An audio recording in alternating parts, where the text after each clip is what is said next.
நண்பர்கள் அனைவருக்கும் வணக்கம். உங்களுடைய இருப்பது செல்வம். இன்றைக்கி நம்ம 6 மற்றும் 7ஆம் வகுப்பில் இருக்க செல் மற்றும் செல் உயிரினோட கொஸ்டின் ஆன்சர் பார்க்க போகிறோம். சரிங்களா? காலையில் பார்த்த பாடத்துக்கான கொஸ்டின் ஆன்சர் பார்க்க போகிறோம். சரி, வாங்க பாடத்துக்குள்ளே போகலாம். முதல் கேள்வி பாருங்கள். செல்லின் தற்கொலை பை எனப்படுவது செல்லின் தற்கொலை பை எனப்படுவது எண்டோபிளாச வலைப்பின்னலா, சைட்டோபிளாசமா, லைசோசோமா அல்லது புரோட்டோபிளாசமா? ஆன்சர்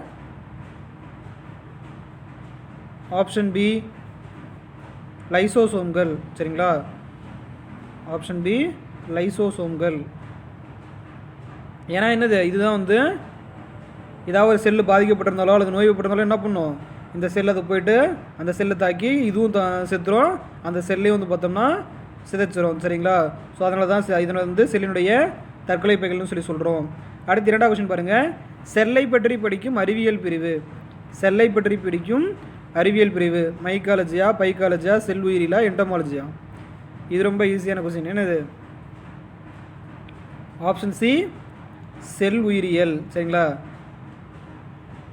பைக்காலஜிங்கிறது பாசிகளை பற்றிய பிரிவு, மைக்காலஜிங்கிறது அது பூஞ்சை பற்றிய பிரிவு, இது என்டமாலஜிங்கிறது பூச்சிகளை பற்றிய பிரிவு. சரிங்களா? அப்போ செல் உயிர் தான் என்னது, செல்லை பற்றிய அறிவியல் பிரிவு. அடுத்தது, தெளிவான உட்கருக்களை கொண்டிருக்கும் செல்கள் ப்ரொகேரியோட்டிக்கா, புரோட்டோபிளாசமா, யூகேரியோட்டிக்கா, சைட்டோபிளாசமா? தெளிவான உட்கரு கொண்டிருந்தால் அது என்ன செல்லுன்னு சொல்லியிருப்போம் நம்ம.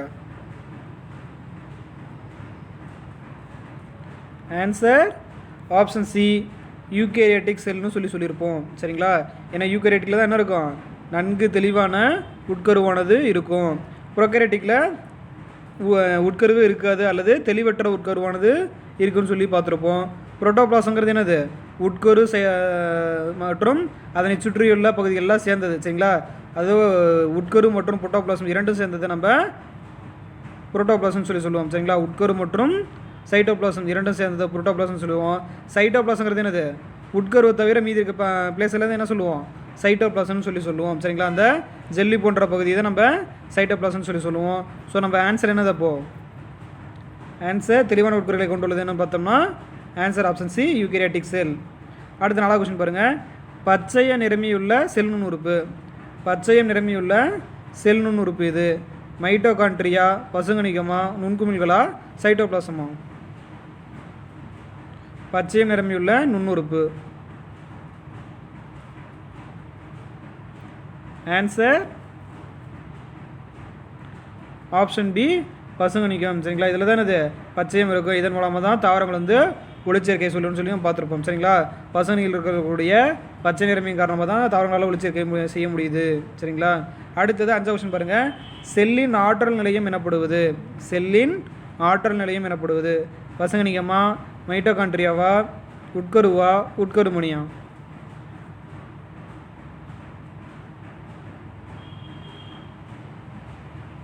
செல்லின் ஆற்றல் மையம் இது ஆற்றல் மையம்னா ஆன்சர் ஆப்ஷன் பி, மைட்டோகாண்ட்ரியா. சரிங்களா? இதில் தான் என்ன உருவாகும்னு சொல்லி பார்த்துருக்கோம். ஏடிபி ஆனது உருவாகும், அடினோசின் ட்ரைபாஸ்பேட் உருவாகும். இதுதான் வந்து செல்களுக்கு ஆற்றலை அளிக்கக்கூடியது. ஸோ அதனால் மைட்டோகாண்ட்ரியாவை செல்லினுடைய ஆற்றல் மையம்னு சொல்கிறோம்னு சொல்லி பார்த்துருக்கோம். சரிங்களா? அதனுடைய பணிகளில் டேபிள் நம்ம படிச்சிருப்போம். அடுத்து பாருங்கள். செல்லின் கட்டுப்பாட்டு மையம் எனப்படுவது செல்லை கட்டுப்பாட்டு மையம் எனப்படுவது பசுங்கணிகம், மைட்டோகாண்ட்ரியாவா, உட்கருவா, சைட்டோபிளாசமா? எதை கட்டுப்பாட்டு மையம்னு சொல்லுவோம்? இது ரொம்ப ஈஸி. என்னது, உட்கரு. சரிங்களா? உட்கரு தான் செல்லுடைய மற்ற செல்கள் எல்லாமே கட்டுப்படுத்துறது. ஸோ அதனால் அதை செல்லினுடைய கட்டுப்பாட்டு மையம்னு சொல்லி சொல்லுவோம். அடுத்தது 7வது கொஸ்டின் பாருங்கள். செல்லின் நகரும் பகுதி எது? சரிங்களா? செல்லின் நகரும் பகுதி எது? பசுங்கணிகமா, மைட்டோகாண்ட்ரியாவா, உட்கருவா, சைட்டோபிளாசமா? எது செல்லினுடைய நகரும் பகுதின்னு சொல்லுவோம்?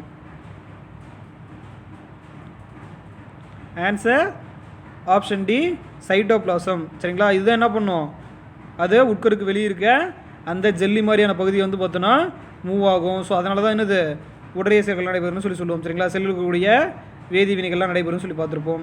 அடுத்தது 8வது கொஸ்டின் பாருங்கள்.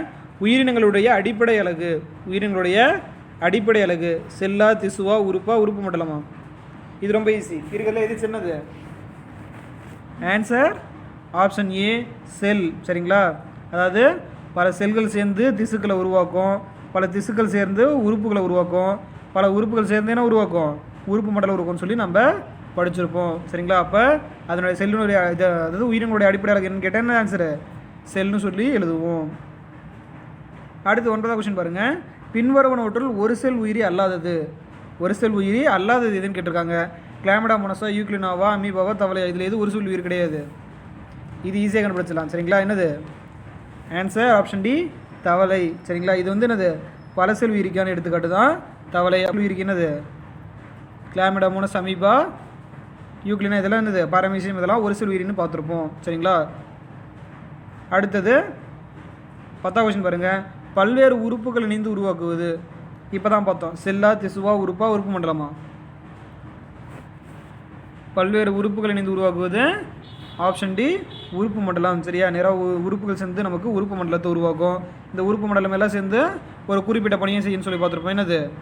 சுவாசித்தல் பண்ணல என்னது? 2-3 உறுப்புகள் சேர்ந்து செய்கிறது. அதாவது நாசி துவாரம், நுரையீரல், சரிங்களா, தொண்டை குழாய், இதெல்லாம் வந்து சேர்ந்துலாம் இந்த மூச்சுக்குழல் இதெல்லாம் சேர்ந்து செய்கிறது தான் நம்ம உறுப்பு மண்டலம்னு சொல்லியிருப்போம். சரிங்களா? அது எல்லாமே சேர்ந்து இது சுவாசிக்க பயன்படுதுன்னு சொல்லி பார்த்துருப்போம். அடுத்தது 11வது கொஸ்டின் பாருங்கள். பின்வருவனவற்றுள் உறுப்பு அல்லாதது. இதில் எது உறுப்பு கிடையாது? வயிறா, கண்ணா, இதயமா, இதுவும் இல்லையா? ஆன்சர்? ஆப்ஷன் டி, எதுவும் இல்லை. சரிங்களா? ஏன்னா மற்றது எல்லாமே என்னது? ஒரு பணியை குறிப்பிட்ட பணியை செய்யக்கூடியது. சரிங்களா? கண் அப்படின்னா அது வந்து பார்வைக்கு உதவும். இதயம் அப்படின்னா இது ரத்த சுழற்சிக்கு உதவும். சரிங்களா? வயிறுங்கிறது செரிமானம் அந்த மாதிரியான இதுக்கு உதவுன்னு சொல்லி பார்த்துருப்போம். ஸோ இது எல்லாமே என்னது? ஒரு பணியை செய்யுது. ஸோ அப்போ எல்லாமே என்னது? ஒரு உறுப்பு. சரிங்களா? ஸோ அப்போ ஆப்ஷன் டி, எதுவும் இல்லை. ஒரு பணியை செய்யுதுன்னு சொல்கிறத விட ஒரு குறிப்பிட்ட பணியை மட்டும் செய்யும். சரிங்களா? கண்ணுனா அது வந்து பார்வைக்காக மட்டும்தான் பயன்படும், வேறு எதுக்கும் பயன்படாது. சரிங்களா? அப்படி. அடுத்தது புரத உற்பத்திக்கு காரணமான செல்நுண் உறுப்பு. புரத உற்பத்தி காரணமான செல்நுண் உறுப்பு ரைபோசோமா, லைசோசோமா, சென்ட்ரியோலா, கொள்கை உடலமா? புரத உற்பத்திக்கு எது காரணமாக இருக்கும்? ஆன்சர்? ஆப்ஷன் ஏ, ரைபோசோம்கள். சரிங்களா? ரைபோசோம் தான் என்ன பண்ணும்? ஒரு உயிரினத்துக்கு தேவையான புரத உற்பத்தியை செய்யும். அடுத்தது 13வது கொஸ்டின் பாருங்கள். ஒரு செல் மற்றொரு செல்லுடன் எதன் மூலம் இணைப்பை ஏற்படுத்திக் கொள்கிறது? சரிங்களா? ஒரு செல்லு இன்னொரு செல்லும் வந்து பார்த்தோன்னா தொடர்பு கொள்றதுக்கு எதன் மூலமாக தொடர்பு கொண்டு கொள்வது? செல் சுவரா, செல் சுவா, பிளாஸ்மாவா, பிளாஸ்மா டெஸ்மோட்டாவா?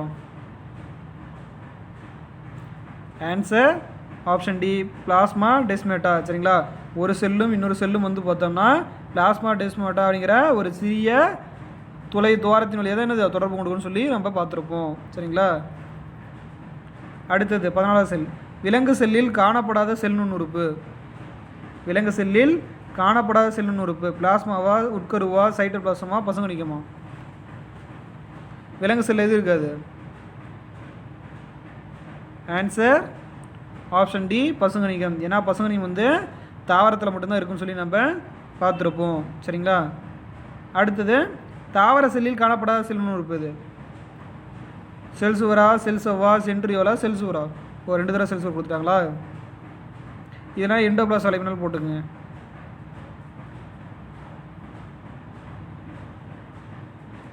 ஆன்சர் என்ன? ஆன்சர்? Option C, centriole. சரிங்களா? சென்ட்ரியோல்ங்கிறது விலங்கு செல்லில் வந்து பார்த்தீங்கன்னா செல் பிரிதலுக்கு பயன்படுதுன்னு யூஸ் ஆகும். சரிங்களா? அதாவது குரோமோசோம் பிரிதலின் போது வந்து சென்ட்ரியோல் ஒரு முக்கிய பங்கு வகிப்புன்னு சொல்லி பார்த்துருப்போம். ஸோ இப்போ ஆன்சர் ஆப்ஷன் சி, சென்ட்ரியோல். அவ்வளோதாங்க, இன்னையோட வினாடி வினா முடிஞ்சு. சரிங்களா? திரும்ப நாளைக்கு நம்ம அடுத்த வினாடி வினாவில் சந்திக்கலாம். தேங்க்யூ.